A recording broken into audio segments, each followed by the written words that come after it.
नमस्कार, बीकॉम प्रथम वर्ष के विद्यार्थियों का इकोनॉमिक एनवायरनमेंट के 8वें लेक्चर में स्वागत है। हमने पिछले लेक्चर में इकोनॉमिक प्लानिंग क्या होती है, इसकी बेसिक परिभाषा और इसके एलिमेंट्स, ऑब्जेक्टिव वो पढ़े थे। आज हम पढ़ेंगे इकोनॉमिक प्लानिंग के एडवांटेज और डिसएडवांटेज, यानी इसके पक्ष और विपक्ष के तर्क। तो इसमें सबसे पहले हम इसकी सिग्निफिकेंस पढ़ते हैं। सिग्निफिकेंस ऑफ इकोनॉमिक प्लानिंग, इसमें क्या है, रिडक्शन इन इकोनॉमिक इनइक्वलिटीज़, यानी इसका सार्थकता क्या है।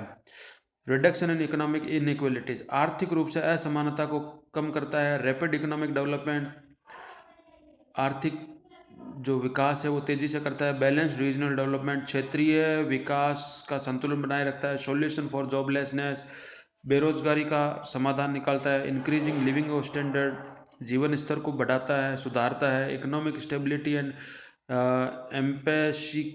एम्पेनी के economic stability and emancipation from trade cycle, आर्थिक स्थिरता और ट्रेड साइकिल से यानी व्यापार चक्रों से होने वाले नुकसान से बचाव।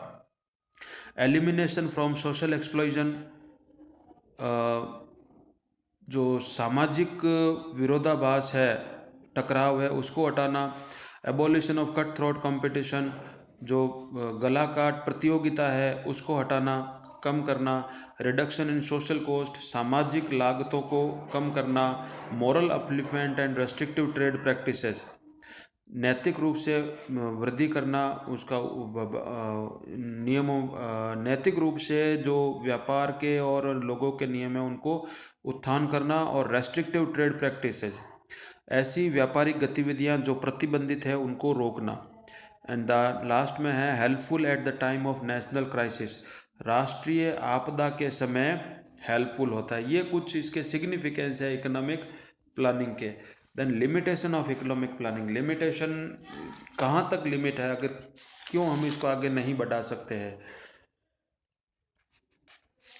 जैसे lake of personal freedom, economic planning में जो कुछ है वो सम्मिलित रूप से है, इसमें व्यक्तिगत स्वतंत्रता नहीं है इतनी। लैक ऑफ नेसेसरी इनिशिएटिव्स, किसी भी तरह की इनिशिएटिव्स यानी स्वविवेक से किसी काम को चला के आगे बढ़ाना।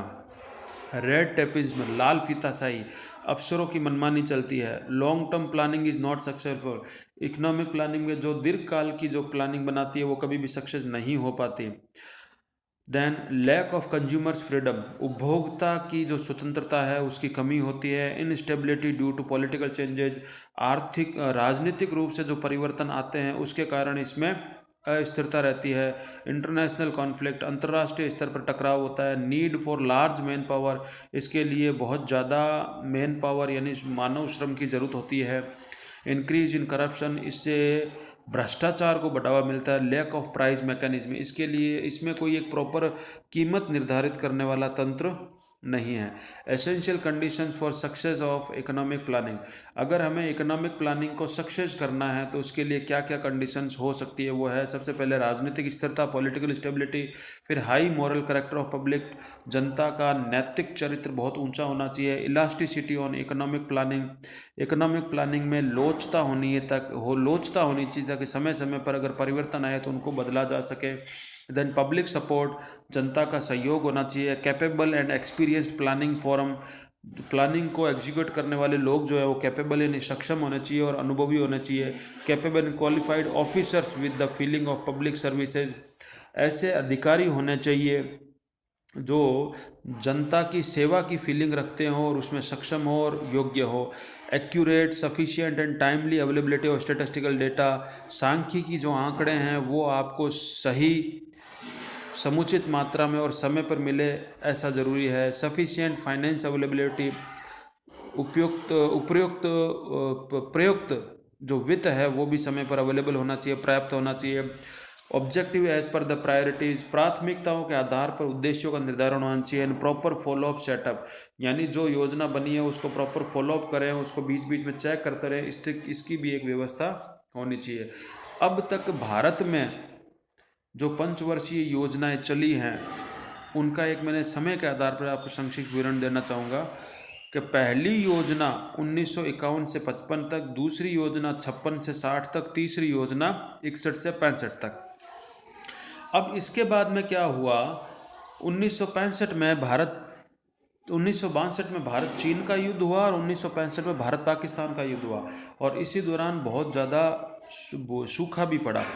तो इन सारी परिस्थितियों को देखते हुए 1965 के बाद में 5 ईयर प्लान बनाना संभव नहीं था।